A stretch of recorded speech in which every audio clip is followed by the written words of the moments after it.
Y acuérdense que estábamos mirando, ¿no?, las cosas que suceden a través de las pruebas y cómo el apóstol Pablo también remarcó, casi como Santiago, en el capítulo 2 de Efesios, versículo 8 al 10, que a través de todas las pruebas que Dios permite en nuestras vidas, primero lo que Dios quiere mostrarme lo que Él hizo por nosotros.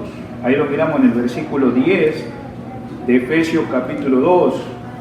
¿Y qué Él hizo por nosotros? Proveernos la salvación. En segundo lugar, sabemos que si nosotros hemos confiado en Él, pues Él nos salva, gracias a Dios por esa obra completa en la cruz del Calvario. Pero hay otra cosa más, hermano, en ese mismo versículo. Sabemos que la palabra de Dios nos dice en Efesios 2:10 que también somos hechura suya. ¿Qué quiere decir esto, hermano? Que Él sabe que nosotros somos santificados, hermanos. O sea, Él quiere conformar nuestro carácter. Y bueno, hermanos, para eso, hermanos, si Dios va a conformar nuestro carácter, Él quiere que seamos semejantes a nuestro Señor Jesucristo. Por eso Dios permite pruebas en nuestras vidas. ¿Para qué? Para conformarnos a la imagen de Dios. Eso quiere decir, hermanos, que Dios tiene que obrar en nosotros. Y por último, hermanos, finalizamos la semana pasada, también en el mismo versículo, hermanos, ya que somos hechuras suyas, preparados, ¿no?, de antemano, para que anduviéramos en las obras que Dios preparó de antemano. Por último, Dios nos quiere mostrar lo que Él quiere hacer por medio de nosotros. Entonces, primero dijimos que el Señor quiere manifestarse lo que Él hizo por nosotros. Después quiere hacer la obra en nosotros. Y ahora quiere obrar a través de nosotros. Y por eso estamos mirando que Dios quiere la sumisión. Dios cambia el carácter de una persona antes que la llame a su servicio. No es solamente la emoción. Primero debe obrar en nosotros antes que pueda obrar por medio de nosotros. Por eso vemos que 25 años pasó Dios obrando en la vida de Abraham antes de darle el hijo pródigo. Por eso podemos ver también que Dios obró 13 años en la vida de José antes de que le permitiera ser ascendido al trono de Egipto. Dios tuvo que obrar 80 años en la vida de Moisés para poder servir 40 años. Entonces, nuestro Dios, hermano, va llevándonos y llevó a sus discípulos que Él escogió, que eran 12 apóstoles, pero antes eran discípulos, como los que le seguían. ¿Y qué quería? Formar un carácter en ellos. ¿Para qué? Para que Dios pueda obrar así como obró en ellos, obrar en nosotros. Pero Dios no puede obrar sin nuestro consentimiento. ¿Y qué es consentimiento? Darle lugar a que Él obre en nuestras vidas. Las personas, hermanos, maduras, que son sujetas, que son sumisas, nunca discuten con Dios. Al contrario, ellos aceptan deseosamente y le quieren obedecer, hermanos, con gozo. Efesios 6:6 dice, de corazón, haciendo la voluntad de Dios. ¿Por qué? Porque de lo contrario, hermanos, llegaremos a ser como niños inmaduros en vez de adultos maduros. Por eso se acuerda el ejemplo del salmista en Salmo 131, en verdad me he comportado y he acallado mi alma como un niño detestado. ¿Ha visto cómo la mamá deja en un momento dado de que su bebé cumple un año menos de amamantar? ¿Qué sucede en el niño? Al principio, digamos, sufre pensando, bueno, mi mamá no me ama, no me quiere, pero si va a proseguir a la madurez ese niño, no toda la vida va a estar en ese tiempo, ¿no? Y por eso Dios permite las pruebas para que de una manera nos vaya emparejando. Y por eso, hermanos, ahora vamos a entrar al último punto, y es un corazón que confía en Dios. Hemos visto, hermanos, 3 cualidades de la actitud de gozo. Acuérdense que ese era primero. Segundo, una mente sabia. Si le pedimos a Dios sabiduría, Él nos va a dar sabiduría. Y en tercer lugar, una voluntad sumisa. Y ahora vamos a ver un corazón que confía en Dios. Versículo 5. Y si alguno de vosotros tiene falta de sabiduría, pídale a Dios, el cual da a todos abundantemente y sin reproche, y le será dado. ¿Sabe que el apóstol Santiago, él escribe a personas que tenían problemas en la oración? Creo que todos nosotros también en nuestros tiempos tenemos esas dificultades. Le invito a que veamos capítulo 4 de Santiago. Dice la palabra de Dios, la pregunta es: ¿de dónde vienen las guerras y los pleitos entre vosotros? Es una pregunta.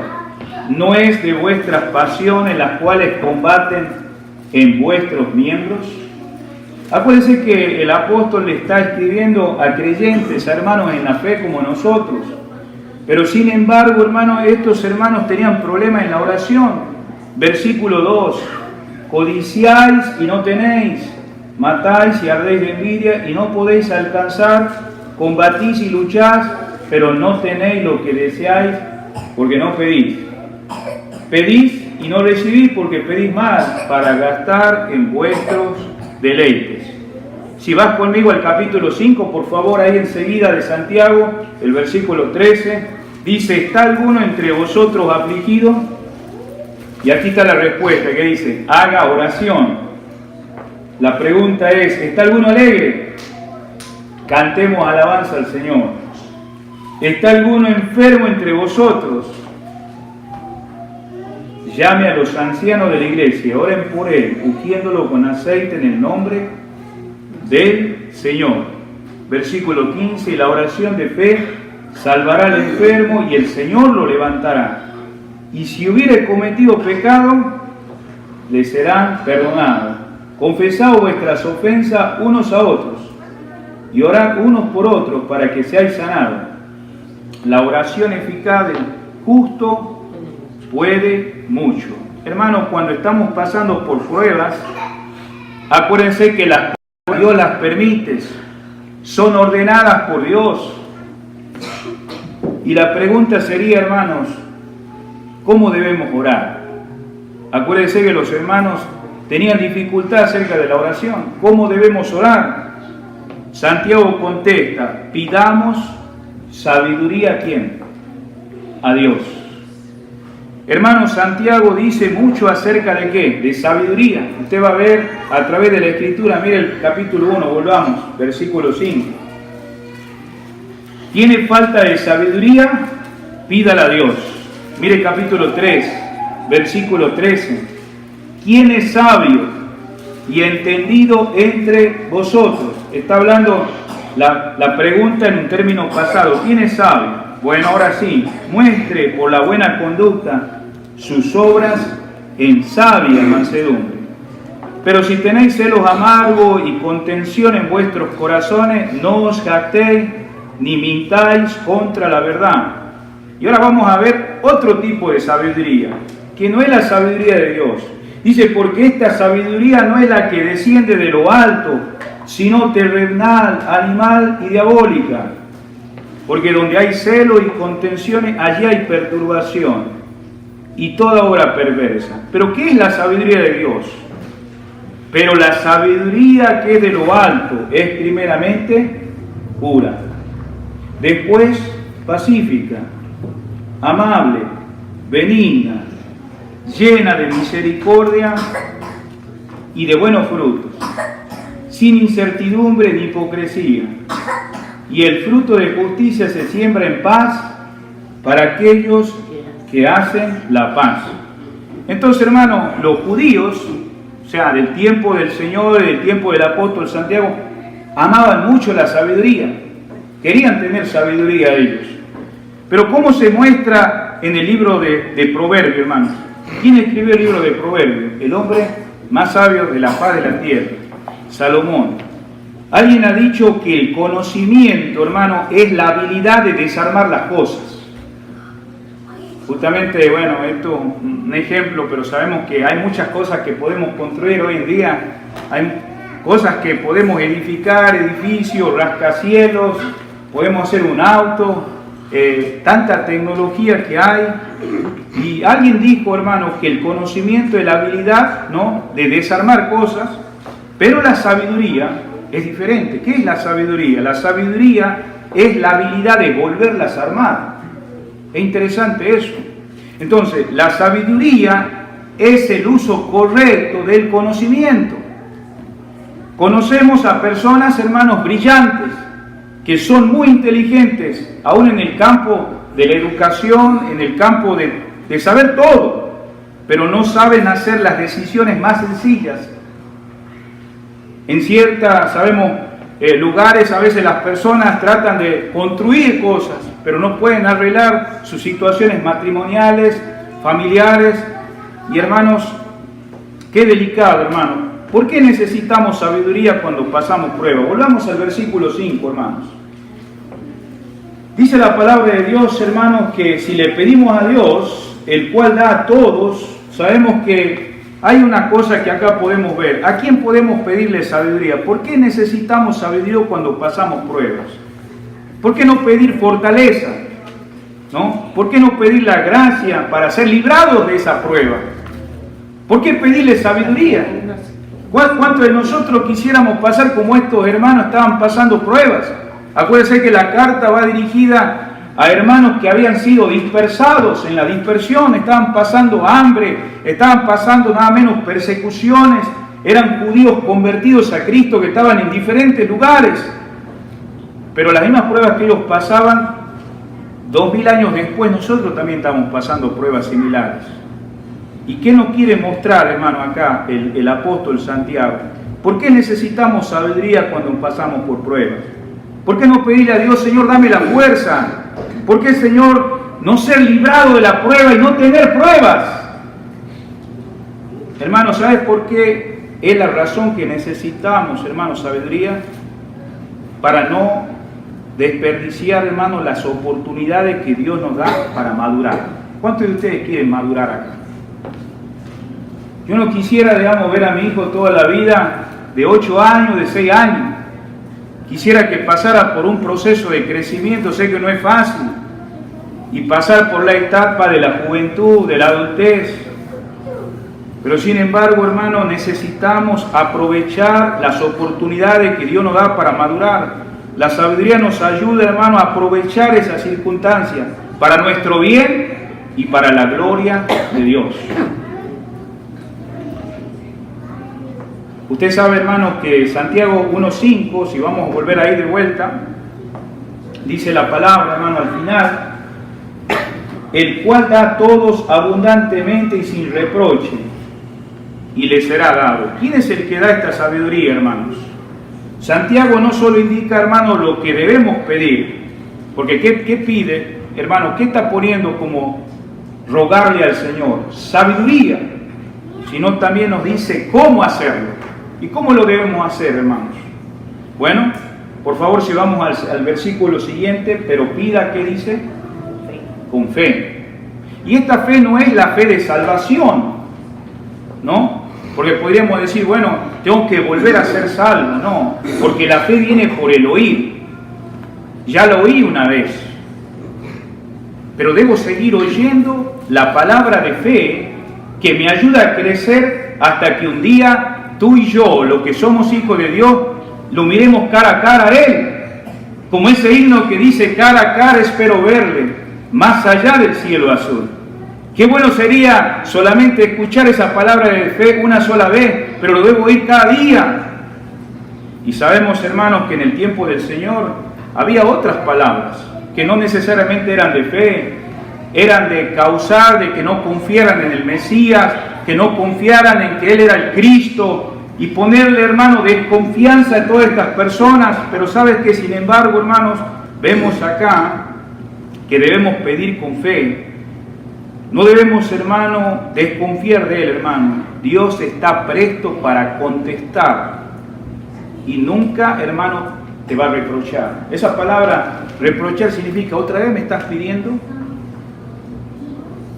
El Señor no te va a menospreciar, al contrario, dice acá la palabra del Señor que si le pedimos al Señor, Él nos va a dar, dice, abundantemente. Queridos hermanos, hemos confiado en un Dios, hermano, que es rico, hermanos, y riquezas espirituales. Riquezas que en la cual este mundo, hermano, aunque tenga todos los bienes materiales, interiormente, hermano, sabemos que todas estas cosas son pasajeras comparadas con las riquezas de tener al Señor en nuestras vidas. Y por eso estos hermanos, sin embargo, hermanos, podemos ver que ellos, hermanos, sabían que el Señor le iba a contestar después de oír estas palabras. Mire conmigo a Santiago 4:6, por favor, Santiago 4:6. Dice, pero Él da mayor gracia. Por esto dice, Dios resiste a los soberbios y da gracia a los humildes. Hermanos, cuando pasamos esos momentos así que estamos hablando acerca de esta palabra fe, hermano, esta palabra fe que se menciona acá, pida con fe, no dudando. Esta palabra, hermano, si usted va al original, significa pisti. ¿Qué es esa palabra pisti? Significa un sentido de confianza personal en Dios a través de Cristo.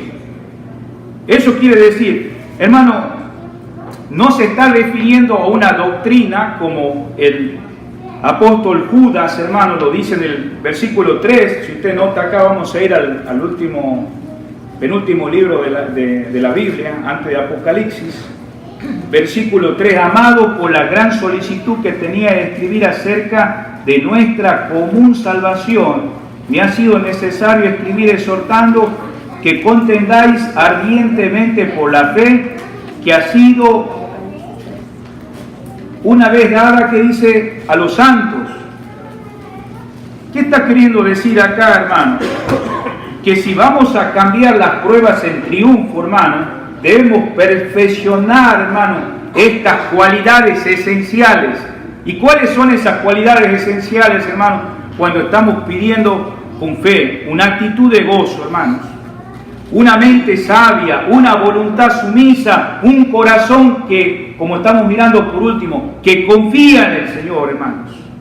Por eso, hermano, este término pisti, que estamos diciendo, el que está diciendo pida con fe, es confiar, es creer. Es una fe, hermano, con la cual no vas a ser desilusionado. Por eso, cuando acá mi hermano estaba hablando justamente acerca de lo que le estaba pidiendo el Señor a Marta, que corriera, digamos, la piedra, uno se pone a meditar. Mucha gente dice que cree, pero ese creer que había en el tiempo del Señor, hermano, involucraba, hermano, arrepentimiento y fe. Y si ellos habían confiado en el Señor, hermano, sin duda deberían estar obedeciendo. Si nosotros nos quedamos con una creencia intelectual en la mente y no hay una obediencia, entonces tu creencia no es genuina, no es real, no es verdadera. Por eso el apóstol Santiago dice que la fe sin obra es muerta, y no se está refiriendo a la salvación, está hablando de una fe genuina, de una confianza real, transparente, donde puede, hermano, Dios transformar nuestras vidas si tenemos una confianza plena en Él.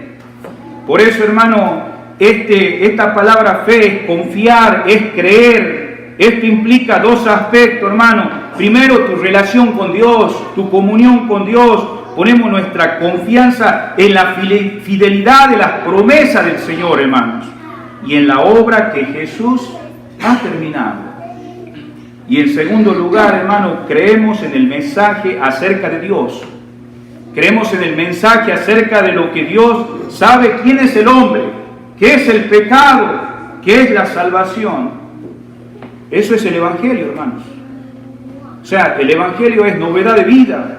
Nuestra confianza en Él. El Evangelio es una persona a quien damos la bienvenida, un mensaje de creer, una vida que vivir. Por eso el Señor dijo claramente, yo soy la vida. Por eso la fe viene por el oír la palabra de Dios. Entonces volvamos de vuelta ahí, hermano, a Santiago, donde estamos mirando ahí, donde dice, pida con fe, no dudando.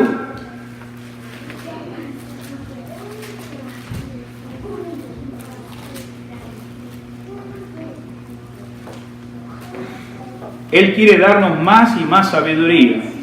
¿Sabe cuál es el mayor obstáculo, hermano, a nuestra oración y a la oración de estos hermanos con la cual el apóstol Santiago le está escribiendo? Es que, hermano, una oración no sea contestada es por la incredulidad. Pero Santiago compara al creyente que duda, y lo vamos a ver acá, por favor, versículo 6. Es una ilustración, ¿no?, que él está dando. Porque aquel que duda es semejante, no dice que tiene que ver, pero él pone una ilustración. Es semejante a la onda del mar, que es arrastrada por el viento y echada de una parte a otra. Lo está comparando, hermano, como cuando alguien se va al mar y empieza a ver algo que está flotando, y que a medida que el mar crece y las olas golpean, ese objeto es arrastrado de un lado para otro. Y, hermano, cuando usted mira todo eso, hermano, podemos ver en la experiencia a un hombre de doble ánimo.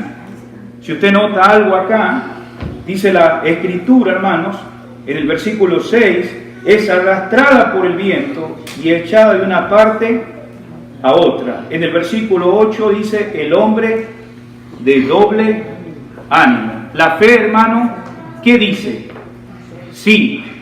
¿Por qué? Porque sabemos, hermano, que aquel que en la cual has puesto la confianza, que es el Señor, no es tu confianza en ti mismo, no es que las cosas van a ser de acuerdo a tu voluntad, sino a la voluntad de Él.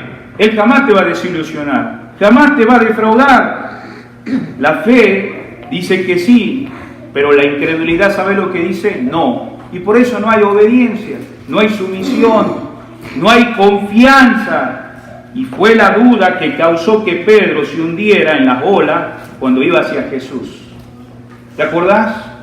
El Señor, después de que empezó a caminar y él empezó también a ver que era el Señor, y él quiso hacer ese paso también, ¿no? El Señor lo invitó.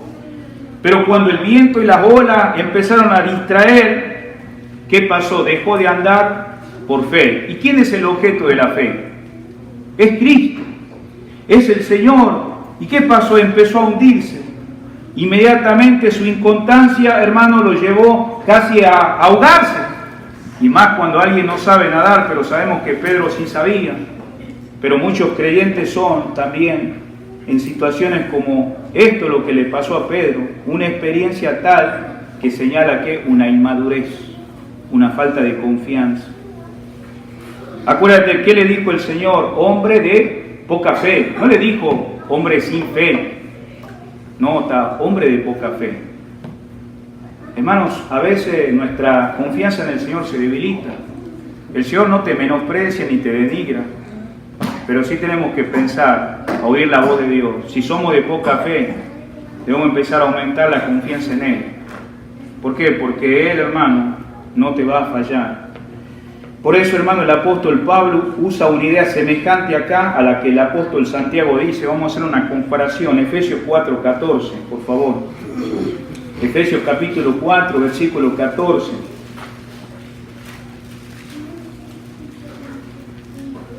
Para que ya no seamos niños fluctuantes llevados por doquier de todo viento de doctrina, por estratagema de hombres que para engañar emplean con astucia las artimañas del error. Volvemos a ver otra ilustración. Hermanos, si creemos de todo corazón, podemos, hermanos, pedir con fe y Dios nos dará la sabiduría que necesitamos, hermanos. ¿A qué nos lleva la inestabilidad? ¿A qué nos lleva la inconstancia? ¿A qué nos lleva el ser de doble ánimo? A una inmadurez, hermanos. Santiago, hermano, cierra de vuelta. Vamos a ir a capítulo 1 nuevamente de Santiago. Estamos ahí en el libro, versículo 12. Bienaventurado el varón que soporta, que dice, la tentación. Usted sabe que esta palabra tentación va relacionado porque en medio de las pruebas hay tentaciones. Y acuérdate que las tentaciones no vienen del Señor. Sin duda, Satanás, nuestra naturaleza humana, que no la hemos perdido, hermano, pero gracias a Dios por la nueva creación que Dios ha hecho, el día que nos convertimos, hermano, a hijos de Dios. Por eso dice acá claramente, soporta la tentación. ¿Y cómo la soporta? Ahí donde empieza el gozo del cristiano. Versículo 2, hermanos míos, tened por sumo gozo. Claro que hemos explicado, hermano, en las anteriores reuniones, que ese gozo, hermano, al principio no lo miramos así. Es algo difícil, es algo que no podemos ver la salida, pero sin embargo, hermano, dice, a medida que has pasado diversas pruebas, ¿no? Varias pruebas, hermano, el Señor te va llevando a hacer ver, hermano, que en tu vida personal se va formando un carácter de gozo. Dice acá el versículo 12, el que soporta la tentación. Hermanos, ahí empieza el gozo. Y hermano, vemos también algo más todavía. El apóstol Pablo, hermano, frecuentemente usó una ilustración que tal vez nosotros la hemos visto, hermano, en algunas cartas. Y es, hermano, acerca de aquellos atletas que muchos luchan en una carrera, pero uno lleva el premio. Si corre, ¿qué dice? Legítimamente, hermanos. Y Santiago, hermano, usa el mismo simbolismo acá, porque él nos dice que el pecador se salva, hermanos, y no estamos hablando acerca del pecador perdido, sino aquel perdonado, salvado por la gracia de Dios. Dios le permite pasar pruebas, pero el creyente, hermano, fiel, recibirá ¿qué? El premio, si soporta las pruebas. ¿Y cómo somos premiados, hermano? Volvamos de vuelta acá. Dice la palabra de Dios en el versículo 12, porque cuando haya resistido la prueba, recibirá la corona de vida. Hermano, esto es más importante que cualquier otra cosa de nuestras vidas personales. Sabemos que nuestras vidas le pertenecen al Señor, pero ¿cómo somos premiados, hermanos? ¿Cómo somos nosotros premiados? Hermanos, somos premiados al glorificar a Dios. No estamos haciendo las cosas porque nosotros, hermanos, queremos recibir gloria y honra. Queremos que Dios sea glorificado en todas las áreas de nuestras vidas. Y al recibir esa corona de vida, cuando Cristo regrese, ¿qué vamos a hacer, hermanos, ante de la corona? ¿Sabe lo que sucede? Está la cruz. ¿La cruz de qué? Del sufrimiento. Y Dios, hermano, no quiere que evitemos las pruebas. Dios no nos ayude evitando las pruebas, sino que Él, hermano, nos ayuda y nos fortalece a enfrentar la prueba, hermanos. ¿Qué quiere Satanás, hermanos, cuando nosotros enfrentamos la prueba? Él quiere usar las pruebas para destruirnos, pero Dios la usa para edificarnos. ¿Le creeremos a Satanás? Hermano, él está vencido, él está derrotado, pero él quiere que pierdas tu testimonio, pero Dios es más grande. Hermano, el versículo 12, ahí el apóstol Santiago usa una palabra muy importante, volvamos ahí. Dice la palabra de Dios, al final, en la última coma, dice, que Dios ha prometido, nota algo, a los que le aman. Hermano, nosotros esperaríamos que Él escribiera, hermano, la corona de vida que Dios ha prometido a los que confían en Él. Estamos hablando de una prueba de fe, de confiar en Él, ¿sí o no?